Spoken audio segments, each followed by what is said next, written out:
Welcome to Chamber Chat. I'm Judy Taylor, President of the Habersham County Chamber of Commerce. Thank you for joining us. My guests today include State Representative Terry Rogers, Coach Joe of Coach Joe's Foods, and Larry Peavy, President of Tallulah Falls School.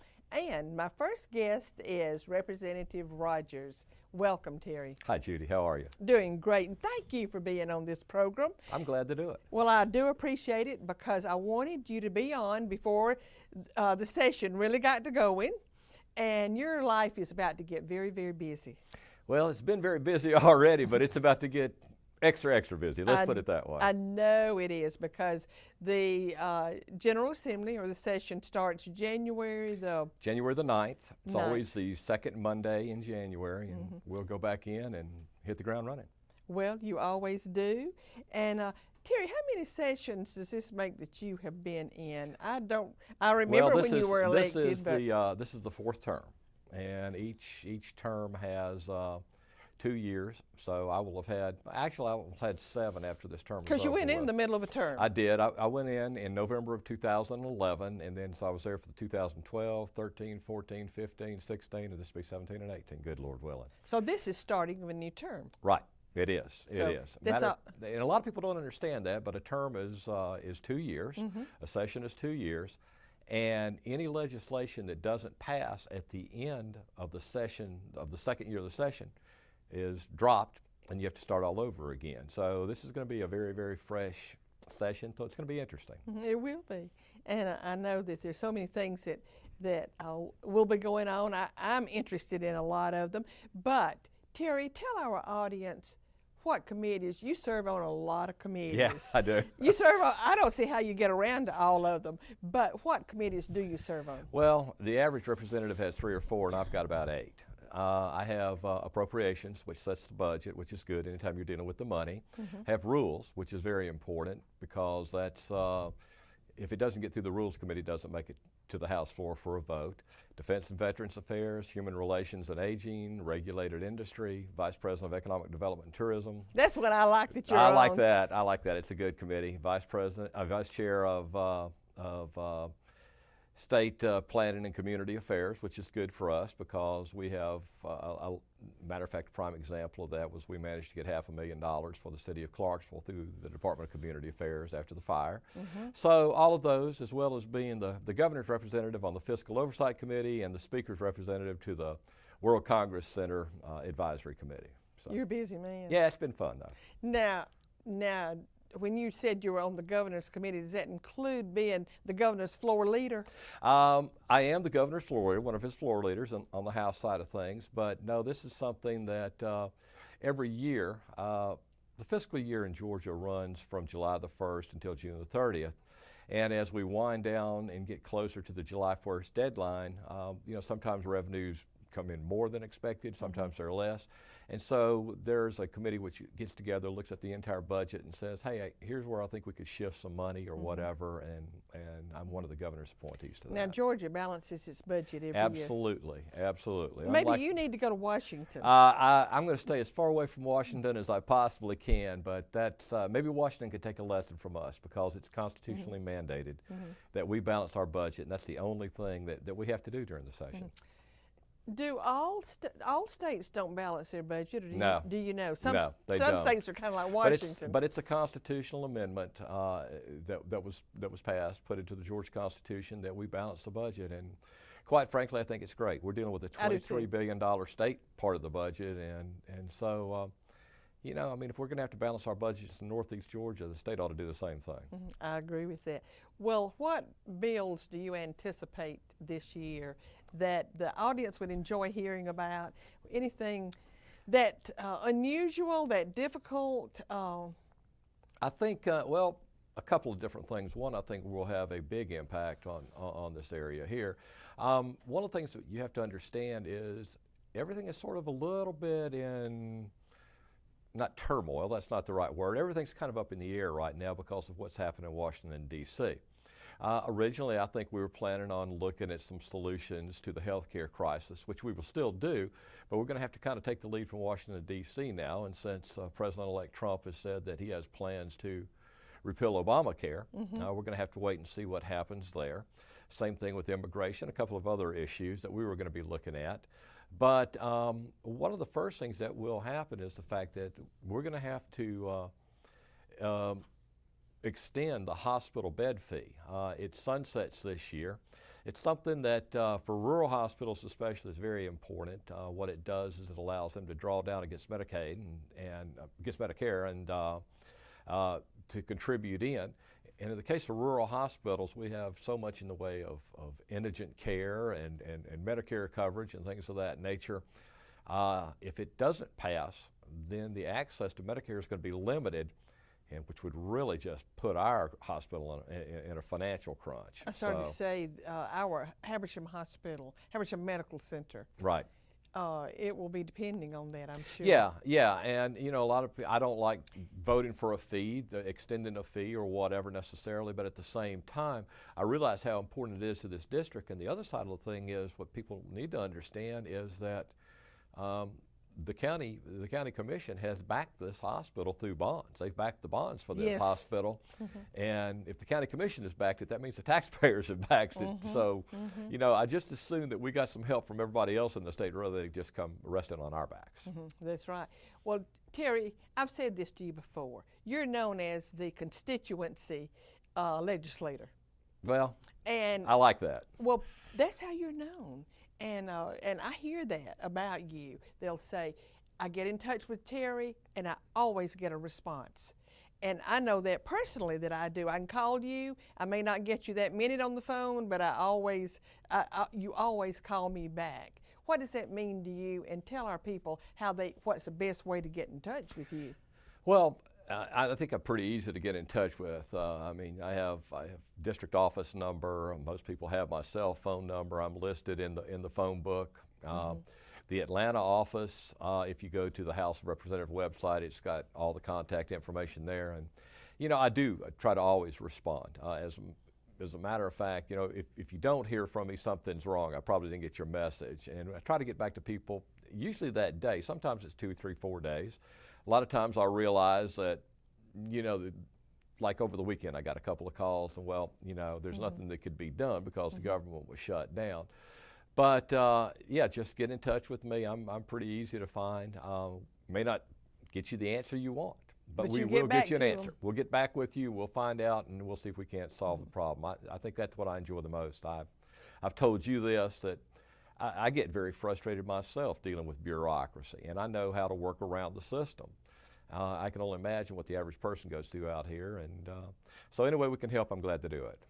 Well, listen, February the 15th is Habersham County Day at the Capitol. Yeah, that's the day I look forward to. And you host us. That's the day I look forward to. You know, I mean, we go in January the 9th. We normally get out towards the end of March, first part of April.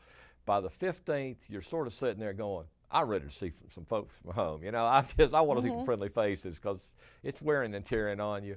And it's always good to have you guys come in. We always have a good crowd. And we do. And, you know, anybody that hasn't had the opportunity to do this, I encourage them to do that. It's a great chance to see your capital. I mean, and it is your capital. Your money is paying for it. And so please come out and do that. I think it's a great opportunity to see your government at work. And anybody who wants to can call the chamber. We take a bus. We take a chartered bus.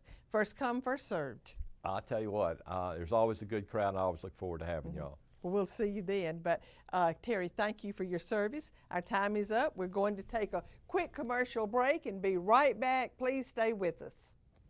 Your favorite local forecast is more local than ever. The Weather Channel's Local on the 8s. Your forecast and weather information completely revisualized to power your day. Every 10 minutes, see your world through weather. Because when you do, it's amazing out there. Your Local on the 8s, only on the Weather Channel.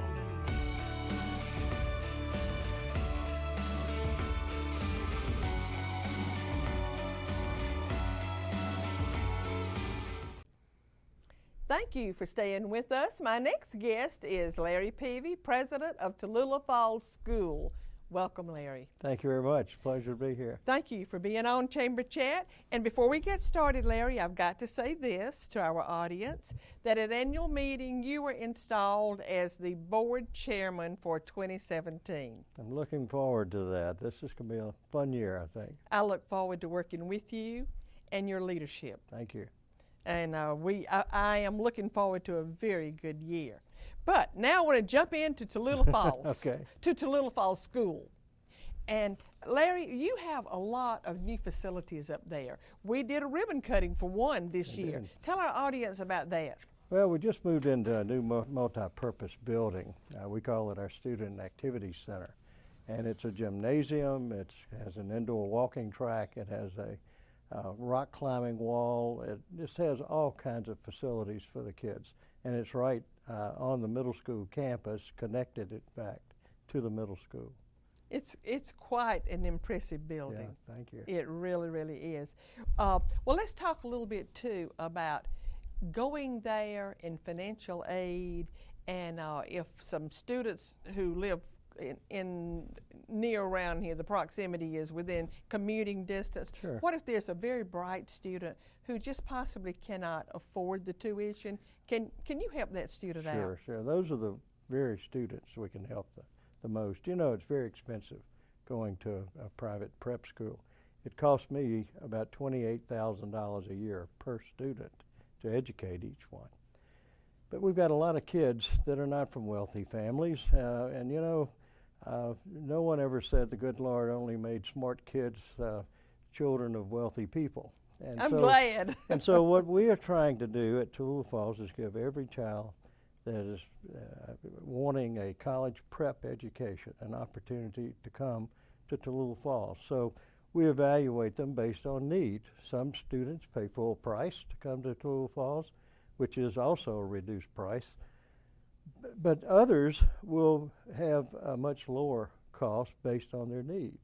And there's some students that come to Tallulah Falls for a couple of $1,000s a year, including free computer, their meal, books, you know, and riding the bus, and all the different amenities that go with it.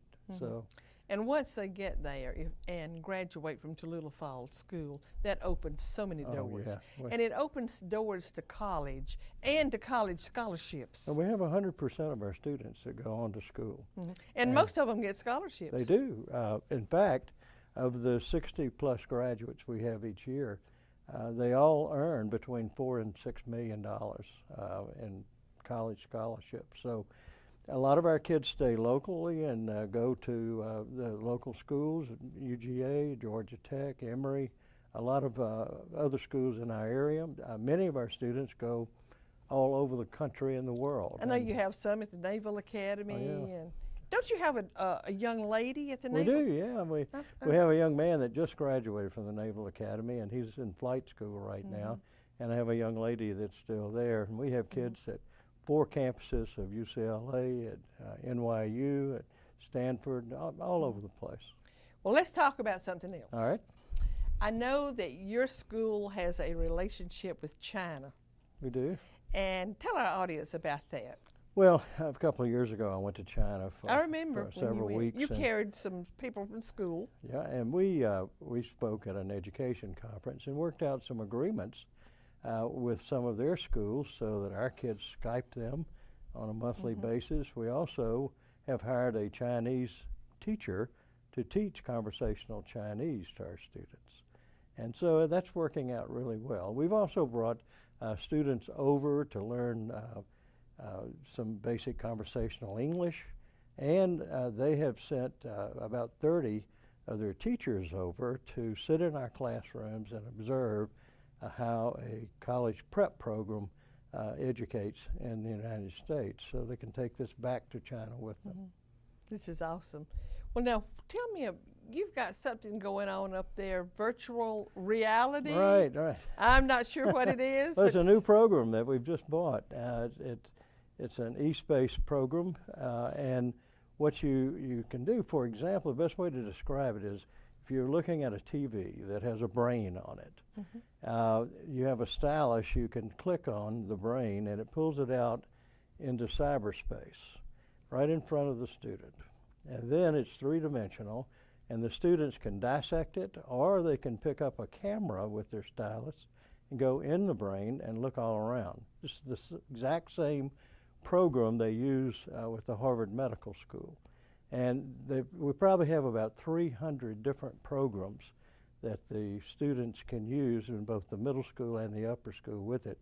We're starting a STEM lab in the middle school and the upper school with this technology. It's going to be an amazing addition to our educational program. It is. I would think that some pre-med students would be coming there. Well, you know, you can use this in physics, you can use it in art, you can use it in every discipline. So in addition to the biological and physical sciences. Well, that sounds truly exciting. Well, you've got so many exciting things going on, but I know another thing is that your students can take a number of college credits on your campus. That's correct. You know, this is a program that has really helped our students quite a bit. We started with just a few college classes, and now we've expanded that to 21 college classes. We did away with AP completely because we found it to be pretty well just an honors class. All your classes are AP. You know, all of our classes now, or honors classes, are the college credit class. And most of our seniors will finish with a great number of college classes. When they graduate from us, they'll go on to college, in many cases as sophomores, which gets them into graduate school a year early and on into the world of work a year early also. And they save a tremendous amount of money. Absolutely. Because these college classes on campus are offered to them at no charge. And no extra charge. That's right. great. We just have a few seconds left, Sure. but quickly touch on the Tallulah 12. Tallulah 12 is a new program that that our faculty came up with to teach some basic characteristics that all students in middle school should know before they graduate. Very simple things, like when you shake hands with someone, you look them in the eye and you talk directly to them, not with your head down like so many students do. There are just a lot of characteristics that young people need to understand before they get past a certain point in life. It helps build their character, it helps build their confidence, and it also helps with the perception of that child from adults that they're dealing with. And so we've already seen tremendous positive results from their actions, and they're liking it too, because when we have visitors to campus, you know what they do? They'll go up and greet them and welcome them to the school. And you know, that's something that we want these kids to feel comfortable doing. Absolutely. Larry, I can't believe it. Our time is up. It just flies. And thank you for being on Chamber Chat. And thank you for all you do with the Chamber, Judy. It's going to be such a pleasure working with you this next year. And I think it's going to be another great year for the businesses in Habersham County. I do too. There's excitement in the air. There really is. We're going to take another short commercial break and be right back. Please stay with us. Did you know kids who play outdoors have healthier lungs? Totally. I did. Did you know that boys that play with dolls make better husbands? My son has lots of dolls. But did you know terry cloth diapers breathe better? I did. It's totally true. Oh, yeah. Did you know that strollers have the right of way on a sidewalk? Yes. Yep, I did. Did you guys Did you know that kids who eat breakfast have higher GPAs? Yeah, I know. Yeah. That's actually what I was going to say. Did you know babies should never touch silver? It's really bad for them. I knew that. Did you guys know that statistically friendly kids have more friends? Yeah. That's obvious. Did you know most people think they're using the right car seat for their kid, but they're not?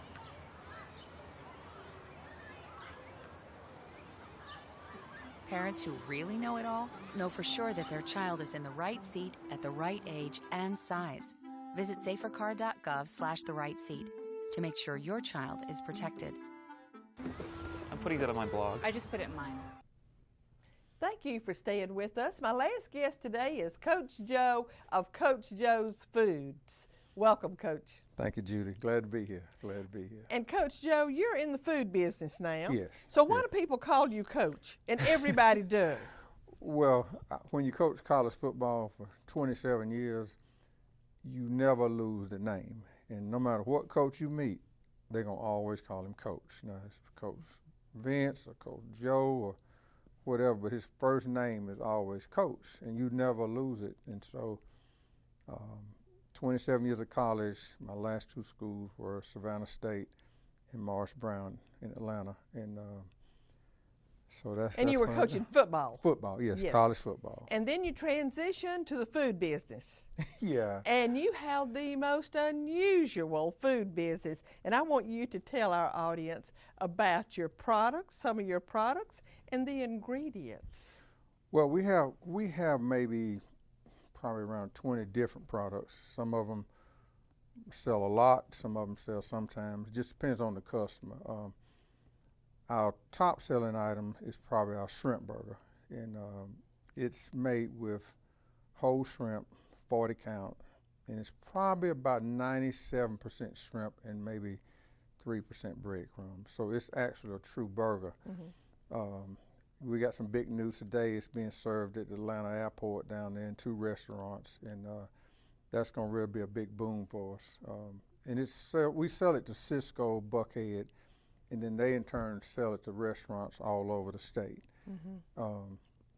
We have a pearl sugar waffle that's in Ingalls now, and it's also being sold through Cisco, Buckhead, and probably at the Army, and it's clean. What we try to do, we try to get the cleanest ingredients we can find and make our products, but still not compromise the taste. Because one thing I can tell you, you can be all anything, but if it doesn't taste good, people are not going to buy it. I mean, I can give a personal testimony to your food. Yeah. I could mention a lot of products, but during Christmas, my husband and I enjoyed the shrimp. But you know what we got? We got the shrimp sliders. Oh yeah, we made this smaller version of the shrimp burger, and it's a slider, but we still use whole shrimp the same way. It's just 1.5 ounces instead of 4. It's great for parties or appetizers if you just want a little bite of something. And I think we're going to be in a couple bowl games out in Texas on the menu with that one. So, but it's a great appetizer. Now, a lot of schools use that, and a lot of schools use your hot dogs too, yes. right? When I moved here, my first customer was Raven Gap, and they started using our hot dog, and then Raven County schools started using it at the football game, and then the rec department started using it, and then Tallulah Falls used it. And I think now our hot dogs are being served in probably 60 schools in the state. The good thing about our hot dog is nitrate free, but it is good. Now it's bad to the bone. Yeah, it's a good hot dog. That's what I like about it. It's nitrate free, but the ingredients is made with choice ground chuck. So it has like a steak taste, but it's a hot dog. But the schools, that was my first customer, was Raven Gap football buying those hot dogs. Well, I can attest that they are really, really good. And tell our audience, how can people get your products? Because we'll talk a little more about your different products, but how can people get them? Well, Ingalls, our local Ingalls in Clarksville, Cornelia, Clayton, and in Cleveland sell our waffle now on the shelf. It's called Coach Joe's Pearl Sugar Waffle. And our other places, we sell our shrimp burger to restaurants, but we have a website called CoachJoesOnline.com. And anything you want, you can buy on that site. So we don't really have an outlet local for you to buy it every day, but our website will ship to your house just like it would delivery. Now, when it comes, it's frozen. Yes, the products are frozen. Correct. So how are they shipped to your house? On dry ice. On dry ice. Yeah, when you get fulfillment like Amazon or any place like that, and they ship a perishable item, they use dry ice to keep it frozen until you receive it. And that's how it will come to your house, on dry ice. Well, I have had several of your items. I've also had beef tenderloin. Oh yeah. Oh my goodness. Yeah. That's what I had for Christmas dinner. Right. Yeah, it's a great product. We take a center cut tenderloin, they call it a chateau, and we hickory smoke it to rare. And all you have to do is slice, sear, and serve. It's fully cooked. You can eat it room temperature. And it's a great item because it's just a center cut, so you don't have anything left. It's 100% usage, and it's another one of our best items. It was just so easy. When I served it at Christmas dinner, I just sliced it, and I did warm it in just a pan on top of the stove. Correct. Just correct. a little bit on either side. It doesn't take long. Doesn't and take long. you could cut it with a fork. Yeah. But okay, beef tenderloin, hot dogs, waffles, shrimp burgers. What else you got? We have these things called, we took the waffle and created these sandwiches, like sausage, egg, and cheese, bacon, egg, and cheese, and we call them waffle stackers. And if you go to Atlanta Airport and go to the Coffee Beanery, you'll see them on the menu, and they are really good. Kind of like a biscuit, but made with a waffle. And we use real good ingredients, and it's a great sandwich. You know, it's easy. You can microwave it or put it in the oven, but it's really. I know it is. And it sounds good. Yeah. Well, listen, Coach Joe, do you plan to expand your list of products, or you just plan to kind of stay with what you have and market, you know, just continue marketing? Or what do you think might be next? Well, we really probably going to stay with what we have, because we got our new website, and we have a lot of great things on our site. So if we can grow, you know, our website and, you know, our food service business. We sell to the U.S. Army. It's one of our biggest customers. You sell to some pro ball teams too, don't you? Yes. We sell, when the Chicago Bears have a game, they buy our chicken wings for their suites. And we used to sell it with NASCAR. So with the professional sports, you know, with the coaching connections and people, because it's all about relationships, who you know, to get an opportunity to meet with them. But if your product is good, all we need is a foot in the door, you know? That is right. Yeah. So, but yeah, our biggest customer is probably Cisco, Buckhead Beef, and the U.S. Army. And then hopefully our waffle will be our biggest customers in the grocery stores. But it's doing real good here locally. It's doing real well. We appreciate the customers supporting us here. Well, again, I want to say that anything I have tasted of your food is absolutely delicious. I can't believe it, Coach Joe, but our time is up. Okay. And I always end with a quote. And my quote today is inspired by you and your entrepreneurial spirit. And this is what it says. It's, in every success story, you will find someone who has made a courageous decision, and that's by Peter Drucker. And Coach, you made a courageous decision going from coaching into the food business. It's been a venture. It's been a ride. And thank you so much, and I'll see you next time.